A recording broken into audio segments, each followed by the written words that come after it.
ओम शांति, ओम शांति, ओम शांति।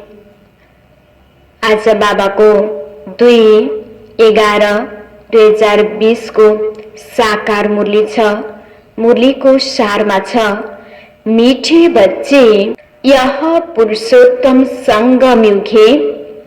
पुरानी दुनिया बदल, पुरानी दुनिया बदल अब नहीं बन रही है, अब नहीं बन रही है। तुम्हें अब पुरुषार्थ कर, तुम्हें अब पुरुषार्थ कर उत्तम देव पद पाना है, उत्तम देव पद पाना है। मीठे बच्चे, यह पुरुषोत्तम संगम युग है। पुरानी दुनिया बदल अब नहीं बन रही है। तुम्हें अब पुरुषार्थ कर उत्तम देव पद पाना है। आज बाबाले मुरलीको सारमा भन्नुभयो, यो समय संगम युग हो जहाँ हामी आत्मालाई उत्तम पुरुषोत्तम बनाउने समय हो। अब छिट्टै नै सतयुग दुनिया आउँदैछ, नयाँ दुनिया आउँदैछ र नयाँ दुनियामा जानको लागि हामी सबै आत्माहरूलाई पनि के गर्नु छ त? बदल्नु छ। आफूले आफूलाई परिवर्तन गर्नु छ र परिवर्तन गर्ने समय भनेको अहिलेको समय हो। अहिलेको समयमा स्वयं परमात्मा आएर हामी सबै मनुष्यहरूलाई देवी देवता बनाउँदै हुनुहुन्छ। त्यसकारण हामीले अहिलेको समयको महत्त्व बुझेर पुरुषार्थ गरेर उत्तम देव पद पाउनु छ। प्रश्नमा सर्विसेबल बच्चों की बुद्धि में, सर्विसेबल बच्चों की बुद्धि में कौन सी बात सदैव याद रहती है? आज बाबाले प्रश्न सोध्नुभएछ कि सर्विसेबल बच्चाहरूको बुद्धिमा कुन चाहिँ कुरा सधैँ याद हुन्छ? उत्तरमा उन्हें याद रहता कि, उन्हें याद रहता कि धन दिए धन ना छूटे, इसलिए वह रात दिन नींद का भी त्याग कर ज्ञान धन का दान करते रहते हैं, थकते नहीं। लेकिन अगर खुद में कोई अवगुण होगा, लेकिन अगर खुद में कोई अवगुण होगा तो सर्विस करने का भी उमंग नहीं आ सकता। उत्तरमा बाबाले भन्नुभयो, जो बच्चालाई सर्विस गर्न मन छ, बाबाको सेवा गर्नु छ भन्ने छ, त्यो बच्चा दिन रात बाबाको सेवा गर्न के हुन्छ? तत्पर रहन्छ। उसलाई 24 घण्टा यो हुन्छ, कसरी मैले बाबाको ज्ञान अरूलाई दिने, कसरी स्वयं परमात्मा यो धरतीमा आइसक्नु भयो भनेर जानकारी दिने। उसको मन बुद्धिमा 24 घण्टा यही कुरा नै के हुन्छ? खेलिरहन्छ। र त्यसमा पनि बाबाले भन्नुभयो, जब आफूमा यदि अवगुण छ, नराम्रो कुराहरू छ भने त्यो बच्चाले सही अनुसार सेवा गर्न सक्दैन, उसलाई उमङ्ग उत्साह आउन सक्दैन। त्यसकारण सेवा हामीलाई गर्नु छ भने पहिला हामीले आफूमा भएको नराम्रो कुरालाई के गर्नु छ त? परिवर्तन गर्नु छ। जब हामीले आफूले आफूलाई परिवर्तन गर्छौं भने हामीले सेवा गर्दा पनि उमङ्ग उत्साह आउँछ। ओम शांति। मीठे मीठे रूहानी बच्चों प्रति बाप पैर समझाते हैं। बच्चे जानते हैं परमपिता रोज रोज समझाते हैं, जैसे रोज रोज टीचर पढ़ाते हैं। हामीलाई सधैँ स्वयं परमपिता परमात्माले आएर के गर्नुहुन्छ? पढाउनुहुन्छ। बाप सिर्फ शिक्षा देंगे, संभालते रहेंगे क्योंकि बाप के तो घर में ही बच्चे रहते हैं, माँ बाप साथ रहते हैं। यहाँ तो यह वंडरफुल बात है, रूहानी बाप के पास तुम रहते हो। एक तो रूहानी बाप के पास मूल वतन में रहते हो, फिर कल्पों में एक ही बार बाप आते हैं बच्चों को वर्षा देने व पावन बनाने, सुख व शांति देने। तो जरूर नीचे आकर रहते होंगे। इसमें ही मनुष्य को मुजरा है, गायन में है, साधारण तन में प्रवेश करते हैं। अब साधारण तन कहाँ से उड़कर तो नहीं आता, जरूर मनुष्य के तन में ही आते हैं। सो भी बताते हैं मैं इस तन में प्रवेश करता हूँ। तुम बच्चे भी अब समझते हो बाप हमको स्वर्ग का वर्षा देने के लिए आए हैं। स्वयं परमात्मा यस धरतीमा आउनु भएको छ। हामी स्वयं मनुष्य आत्मालाई मनुष्यबाट देवी देवता बनाउन, यो कलियुगको दुनियाँबाट सतयुग दुनियाँमा लिएर जानको लागि स्वयं परमात्मा निराकार हुनुहुन्छ। आफ्नो शरीर छैन र हामी सबै आत्माहरूलाई ज्ञान दिनको लागि उहाँलाई यो दुनियाँमा आउनु पर्छ। र यो दुनियाँमा आउँदाखेरि उहाँले एउटा साधारण मनुष्यको के गर्नुहुन्छ, तन लिनुहुन्छ र हामी सबै आत्माहरूलाई आएर ज्ञान दिनुहुन्छ। जरूर हम लायक नहीं, पतित बन गए हैं, सब कहते भी है, हे पतित पावन आओ, आकर हम पतितों को पावन बनाओ। बाप कहते हैं मुझे कल्प कल्प पतितों को पावन करने की ड्यूटी मिली हुई है। स्वयं परमात्मालाई ड्यूटी मिलेको छ पतित आत्मालाई पावन बनाउने। आज सबै मनुष्य आत्माहरू के भएका छन् त? पतित भएका छन्। हे बच्चे, अब इस पतित दुनिया को पावन बनाना है। पुरानी दुनिया को पतित, नई दुनिया को पावन करेंगे। गोया पुरानी दुनिया को नया बनाने बाप आए हैं। कलयुग को तो कोई भी नई दुनिया नहीं कहेंगे, नहीं तो समझ की बात है ना। कलयुग तो है ही पुरानी दुनिया। बाप भी आएंगे जरूर पुराने और नए के संगम पर। जब कहाँ भी तुम यह समझाते हो तो बोलो यह पुरुषोत्तम संगम युग है, बाप आया हुआ है। जरूर तुम संगम युग पर हो तब तो समझाते हो। मुख्य बात है ही संगम युग की। तो पॉइंट्स भी बहुत जरूरी है। जो बात कोई नहीं जानते वह समझानी पड़े। इसलिए बाबा ने कहा था यह जरूर लिखना है कि अब पुरुषोत्तम संगम युग है। नए युग अर्थात सतयुग के चित्र भी है। मनुष्य कैसे समझे कि यह लक्ष्मी नारायण सतयुग नई दुनिया के मालिक है। उनके ऊपर अक्षर जरूर चाहिए, पुरुषोत्तम संगम युग। यह जरूर लिखना है क्योंकि यह मुख्य बात है। मनुष्य समझते हैं कलयुग में अभी बहुत वर्ष पड़े हैं, बिल्कुल ही घोर अंधियारे में है। तो समझाना पड़े नई दुनिया के मालिक यह लक्ष्मी नारायण है। यह है पुरानी दुनिया। तुम कहते हो इस राज्य की स्थापना हो रही है। गीत भी है नवयुग आया अज्ञान नींद से जागो। यह तुम जानती हो अब संगम युग है। इनको नवयुग नहीं कहेंगे। संगम को संगम युग ही कहा जाता है। यह है पुरुषोत्तम संगम युग। जबकि पुरानी दुनिया खत्म हो और नई दुनिया स्थापना होती है।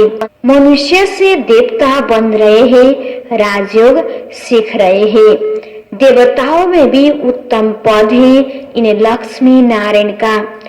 यह भी है तो मनुष्य, इनमें दैवी गुण है, इसलिए देवी देवता कहा जाता है। सबसे उत्तम गुण है पवित्रता का। तब तो मनुष्य देवताओं के आगे जाकर माथा टेकते हैं। यह सब पॉइंट्स बुद्धि में धारण उनको होगी जो सर्विस करते रहते हैं। कहा जाता है धन दिए धन ना खुटे। बहुत समझाने मिलती रहती है।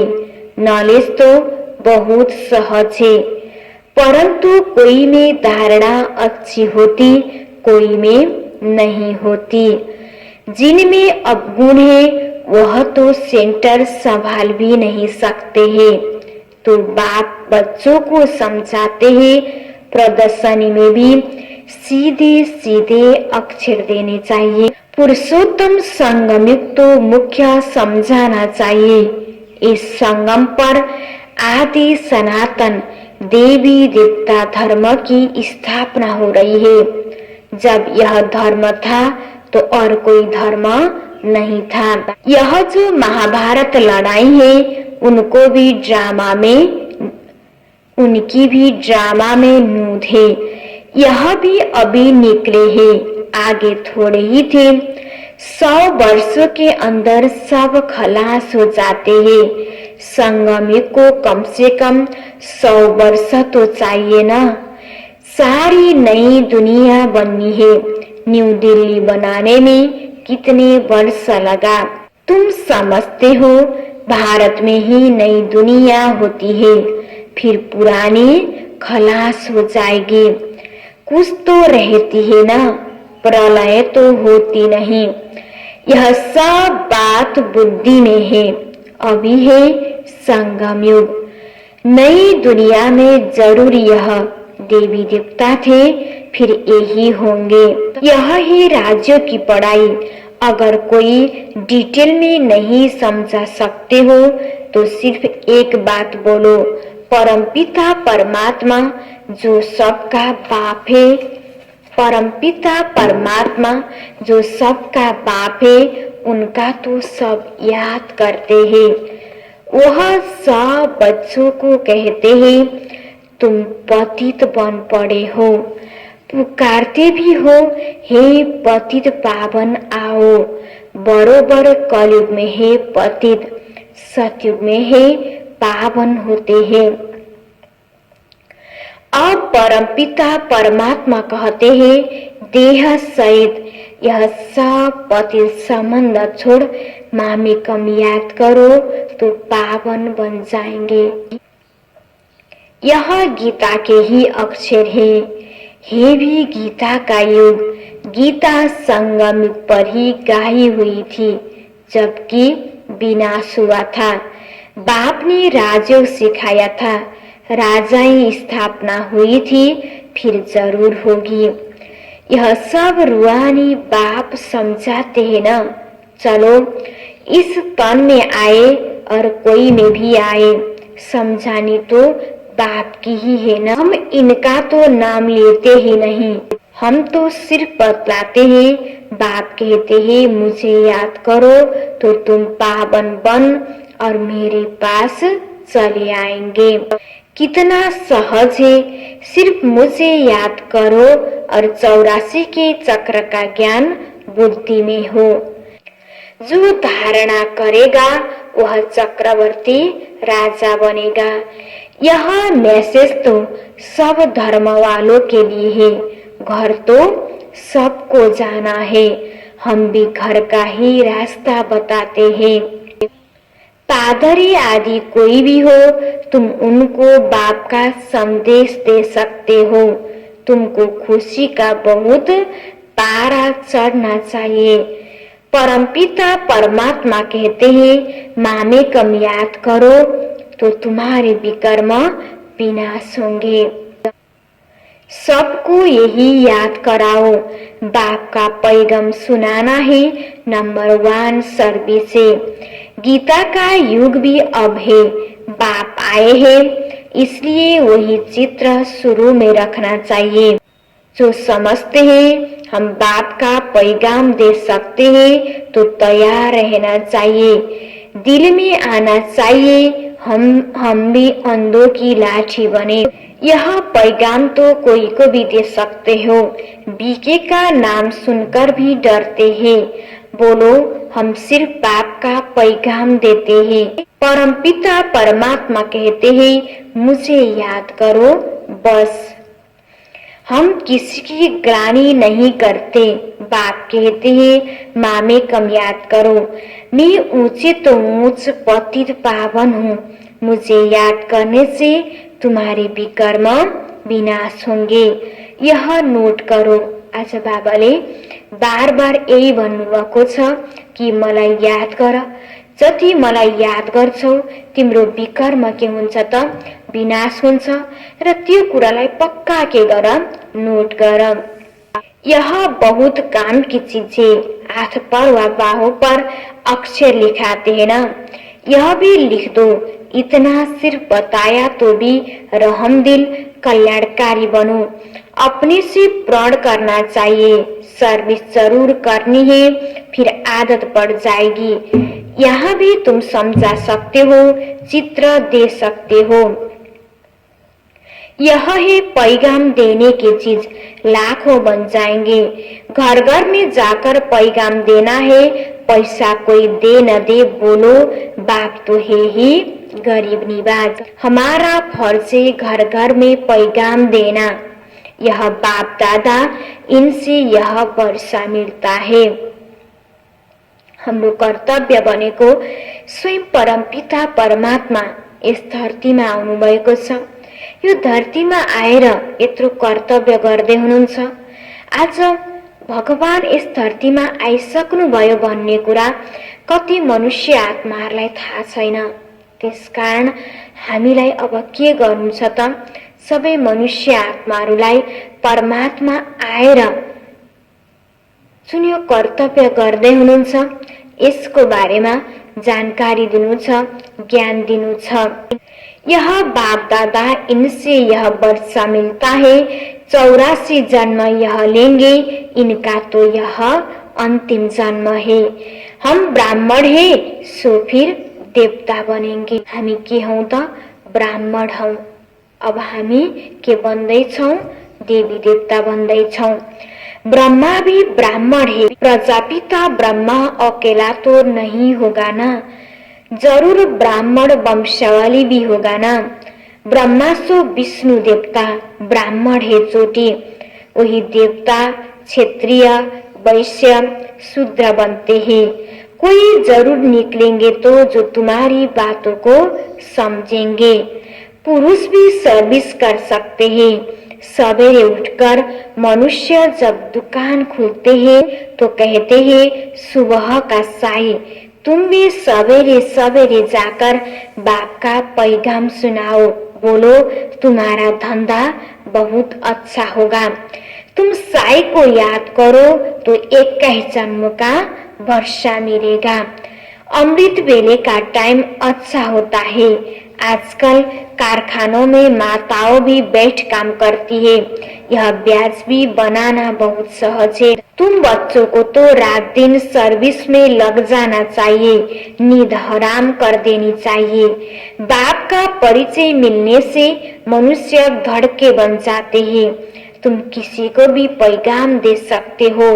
तुम्हारा ज्ञान तो बहुत ऊंचा है। बोलो हम तो एक को याद करते हैं। क्राइस्ट की आत्मा भी उनका बच्चा थी। आत्माएं तो सब उनके बच्चे हैं। वही गॉड फादर कहते हैं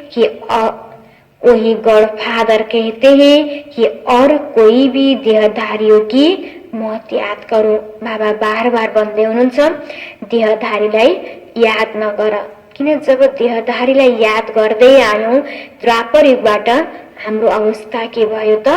झन् नराम्रो बन्दै गयो। त्यसकारण हामीलाई अब के गर्नु छ त? आफूलाई आत्मा सम्झेर स्वयं निराकार परमपिता परमात्मालाई के गर्नु छ, याद गर्नु छ। तुम अपने को आत्मा समझ मामे कम याद करो तो विकर्म विनाश हो जाएंगे। बाबाले आज बार बार यही भन्दै हुनुहुन्छ, मलाई के गर, याद गर। जति तिमीले याद गर्छौ त्यति नै तिमीभित्र भएको विकर्म के हुन्छ, विनाश हुन्छ। मेरे पास आ जाएंगे। मनुष्य पुरुषार्थ करते ही है घर जाने के लिए, परंतु जाता कोई भी नहीं है। देखा जाता है बच्चे अभी बहुत ठंडे हैं, इतनी मेहनत पहुंचती नहीं, बहाना करते रहते हैं। इसमें बहुत सहन भी करना पड़ता है। धर्म स्थापक को कितना सहन करना पड़ता है। क्राइस्ट के लिए भी कहते हैं, उनको क्रॉस पर चढ़ाया। तुम्हारा काम है सबको संदेश देना। उसके लिए युक्तियां बाबा बताते रहते हैं। कोई सर्विस नहीं करते हैं तो बाबा समझाते हैं, धारणा ही नहीं है। बाबा राय देते हैं, कैसे पैगाम दो। ट्रेन में भी तुम यह पैगाम देते रहो, तुम जानते हो हम स्वर्ग में जाते हैं। कोई शांति धाम में भी जाएंगे ना, रास्ता तो तुम ही बता सकते हो। तुम ब्राह्मणों को ही जाना चाहिए है तो बहुत। ब्राह्मणों को कहाँ तो रखेंगे ना। ब्राह्मण देवता क्षत्रिय प्रजापिता ब्रह्मा की औलाद तो जरूर होंगे ना। आदि में ही ब्राह्मण, तुम ब्राह्मण हो ऊंचे तो ऊंच। वह ब्राह्मण है कुक वंशावली, ब्राह्मण तो जरूर चाहिए ना, नहीं तो प्रजापिता ब्रह्मा के बच्चे ब्राह्मण कहाँ गए। ब्राह्मणों को तुम बैठ समझाओ तो वह झट समझ जाएंगे। बोलो, तुम भी ब्राह्मण हो, हम भी अपने को ब्राह्मण कहलाते हैं। अब बताओ, तुम्हारा धर्म स्थापना करने वाला कौन है। ब्रह्मा के सिवाय कोई नाम ही नहीं लेंगे। तुम ट्रायल कर देखो, ब्राह्मणों के भी बहुत बड़े बड़े कुल होते हैं। पुजारी ब्राह्मण तो ढेर है, अजमेर में ढेर बच्चे जाते हैं। कभी कोई ने समाचार नहीं दिया कि हम ब्राह्मणों से मिले। उनसे पूछा, तुम्हारा धर्म स्थापना करने वाला कौन। ब्राह्मण धर्म किसने स्थापना किया। तुमको तो मालूम है सच्चे ब्राह्मण कौन है। तुम बहुतों का कल्याण कर सकते हो। यात्राओं पर भक्त ही जाते हैं। यह चित्र तो बहुत अच्छा है लक्ष्मी नारायण का। तुमको मालूम है जगदम्बा कौन है, लक्ष्मी कौन है। ऐसे ऐसे तुम नौकरों भिलेनियों आदि को भी समझा सकते हो। तुम्हारे बिगड़ तो कोई है नहीं जो उनको सुनाए। बहुत रहम दिल बनना है। बोलो, तुम भी पावन बन पावन दुनिया में जा सकते हो। अपने को आत्मा समझो, शिव बाबा को याद करो। शौक बहुत होना चाहिए किसी को भी रास्ता बताने का। जो खुद याद करते होंगे वही दूसरों को याद कराने का पुरुषार्थ करेंगे। बाप तो नहीं जाकर बात करेंगे, यह तो तुम बच्चों का ही काम है। गरीबों का भी कल्याण करना है, बेचारे बहुत सुखी हो जाएंगे। थोड़ा याद करने से प्रजा में भी आ जाए वह भी अच्छा है। यह धर्म तो बहुत सुख देने वाला है। दिन प्रतिदिन तुम्हारा आवाज जोर से निकलेगा। सबको यही पैगाम देते रहो। अपने को आत्मा समझ बाप को याद करो। तुम मीठे मीठे बच्चे पद्मा पदम भाग्यशाली हो। जबकि महिमा सुनते हो तो समझते हो, फिर भी कोई बात की फिक्रात आदि क्यों रखनी चाहिए। यह ही गुप्त ज्ञान, गुप्त खुशी। तुम हो इनकॉग्निटो वॉरियर्स। तुमको अननोन वॉरियर्स कहेंगे और कोई अननोन वॉरियर्स हो नहीं सकता। तुम्हारा दिलवाड़ा मंदिर पूरा यादगार है, दिल लेने वाला का परिवार है ना। महावीर महावीरनी और उनकी औलाद यह पूरा पूरा तीर्थ है, काशी से भी उच्च जगह हुई। अच्छा, मीठे मीठे सिकिलते बच्चों प्रति माता पिता बाप दादा का याद प्यार और गुड मॉर्निंग। रूहानी बाप की रूहानी बच्चों को नमस्ते, रूहानी बच्चों की रूहानी बाबा को याद प्यार गुड मॉर्निंग और नमस्ते नमस्ते। धारणा के लिए मुख्य सार 1 नंबर में छ, घर घर में जाकर बाप का पैगाम देना है। बाबाले आज विशेष गरेर के भन्नुभयो त, स्वयं परमात्मा आएर जुन यो कर्तव्य गर्दै हुनुहुन्छ, यो कर्तव्य गरेको कुरा परमात्मा यस धरतीमा आइसक्नु भएको छ भनेर सबैजनालाई गएर के गर्नु छ त, ज्ञान दिनु छ। सर्विस करने का प्रण करो, सर्विस के लिए कोही भी बहाना मत दो। बाबाले भन्दै हुनुहुन्छ, बाबाको जुन सेवा छ त्यो सेवालाई के गर्नु छ त, हामीले अगाडि बढाउनु छ। त्यसकारण बाबाले भन्नुभयो, मलाई प्रण गर, सेवा गर्दाखेरि बहाना नबनाऊ। 2 नंबरमा छ, किसी भी बात की फिक्रात नहीं करनी है, गुप्त खुशी में रहना है। कुनै कुराको पनि चिन्ता लिनु छैन, किनकि हाम्रो पासको छ त स्वयं परमपिता परमात्मा हुनुहुन्छ। उहाँले हामीलाई हर समय के गर्नु छ त, मद्दत गर्नुहुन्छ। हाम्रो साथ स्वयं परमपिता परमात्मा हुनुहुन्छ। त्यसकारण हामीलाई कुनै चिन्ता लिनु छैन, हामीलाई मनै मन के गर्नु छ त, खुसीमा रहनु छ। किसी भी देहधारी को याद नहीं करना है, एक बाप की याद में रहना है। हामीलाई कोही देहधारीलाई याद गर्नु छैन, किन जब हामीले देहधारीको याद गर्छौं भने हामीलाई आत्मा र आत्माको पिता परमात्माको याद हुँदैन। हाम्रो मन बुद्धि यही दुनियाँमा नै रहिरहन्छ। त्यसकारण हामीले देहधारीलाई भुलेर स्वयं परमपिता परमात्मालाई के गर्नु छ, याद गर्नु छ। वरदानमा छ,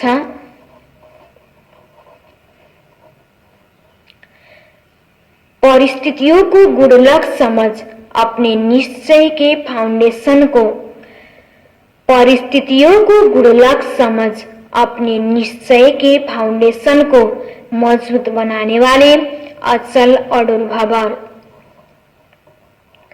परिस्थितियों को गुडलक समझ अपने निश्चय के फाउंडेशन को मजबूत बनाने वाले अचल अडुल भव।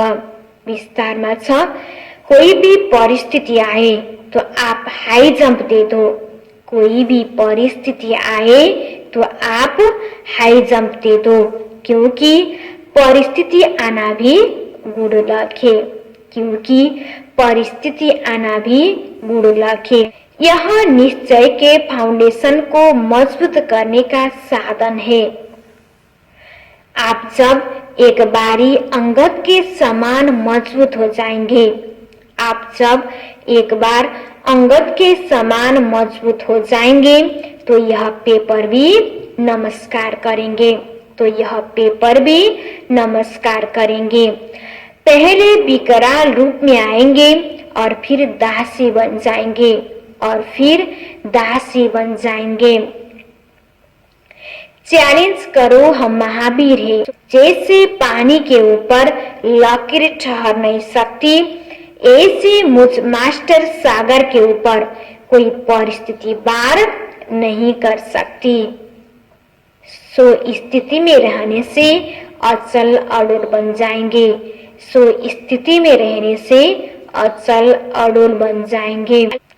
आज बाबाले विशेष गरेर वरदानमा के भन्नुभयो त, हाम्रो जीवनमा विभिन्न परिस्थिति आउँछ, किन परिस्थिति नआइकन हामी अगाडि बढ्न सक्दैनौं। र परिस्थितिलाई बाबाले के भने गुड लक सम्झियो, यो मलाई अगाडि बढाउनको लागि आएको हो, यो मेरो लागि के हो त राम्रो छ। जब परिस्थिति आउँछ, परिस्थिति आएको बेलामा हामीले आफ्नो अवस्थालाई अचल अडोल बनाउनु छ, मजबुत बनाउनु छ। जब हामी मजबुत हुन्छौँ भने परिस्थितिले हामीलाई बार गर्न सक्दैन। बाबाले भन्नुभयो नि, जब अंगद समान हामी मजबुत हुन्छौँ भने एकपटक परिस्थिति आउँछ, दुईपटक आउँछ, तीनपटक आउँछ, अनि परिस्थिति पनि बाबाले भन्नुभयो हामीलाई नमस्कार गरेर जान्छ। त्यसकारण कुनै पनि जीवनमा कुनै पनि समस्या आयो भने त्यसलाई हामीले घबराउने होइन, त्यससँग हामीले आत्तिने होइन। त्यससँग हामी के गर्नु छ भन्दा आफ्नो स्थिति नबिगारिकन आफ्नो अवस्था राम्रो बनाएर, आफ्नो अवस्था मजबुत बनाएर त्यो परिस्थितिसँग लडेर अगाडि बढ्नु छ। जब हामी एकपटक मजबुत हुन्छौँ भने हामी हमेसा के हुन्छौँ, मजबुत हुन सक्छौँ। पहिलो पटक नै हामी घबराएर होइन, आत्तिन्छौँ, डराउँछौँ भने बार त्यस्तै परिस्थितिसँग पनि हामी के गर्छौँ, डराउँछौँ, हामी अगाडि बढ्नै सक्दैनौँ। त्यसकारण हामीले विशेष गुड लक सम्झेर हामी अगाडि बढ्नु छ। स्लोगनमा छ, नॉलेजफुल वह है, नॉलेजफुल वह है जिसका हर कर्म श्रेष्ठ और सफल हो। नॉलेजफुल वह है जिसका हर कर्म श्रेष्ठ और सफल हो। आज बाबाले मुरलीको सारमा भन्नुभएको थियो, मीठे बच्चे यह पुरुषोत्तम संगम युग है, पुरानी दुनिया बदल अब नई बन रही है, तुम्हें अब पुरुषार्थ कर उत्तम देव पद पाना है। प्रश्न उत्तरमा थियो, सर्विसेबल बच्चों की बुद्धि में कौन सी बात सदैव याद रहती है? उत्तरमा, उन्हें याद रहता कि धन दिए धन ना छूटे, इसलिए वह रात दिन नींद का भी त्याग कर ज्ञान धन का दान करते रहते हैं, थकते नहीं। लेकिन अगर खुद में कोई अवगुण होगा तो सर्विस करने का भी उमंग नहीं आ सकता है। ओम शांति।